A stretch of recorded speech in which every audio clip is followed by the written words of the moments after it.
وَأَتِمُّوا الْحَجَّ وَالْعُمْرَةَ لِلَّهِ فَإِنْ أُحْصِرْتُمْ فَمَا اسْتَيْسَرَ مِنَ الْهَدْيِ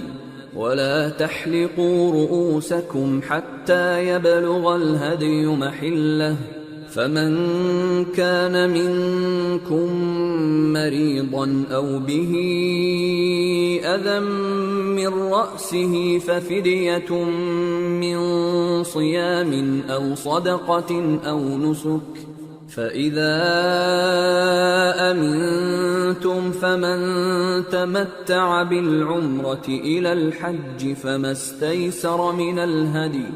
فَمَنْ لَمْ يَجِدْ فَصِيَامُ 3 أيام فِي الْحَجِّ و7 إِذَا رَجَعْتُمْ تِلْكَ 10 كَامِلَةٌ ذَلِكَ لِمَنْ لَمْ يَكُنْ أَهْلُهُ حَاضِرِ الْمَسْجِدِ الْحَرَامِ وَاتَّقُوا اللَّهَ وَاعْلَمُوا أَنَّ اللَّهَ شَدِيدُ الْعِقَابِ۔ اور اللہ کی خوشنودی کے لیے حج اور عمرے کو پورا کرو، اور اگر راستے میں روک لیے جاؤ تو جیسی قربانی میسر ہو کر دو،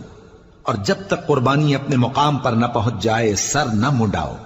اور اگر کوئی تم میں بیمار ہو یا اس کے سر میں کسی طرح کی تکلیف ہو تو اگر وہ سر منڈا لے تو اس کے بدلے روزے رکھے یا صدقہ دے یا قربانی کرے۔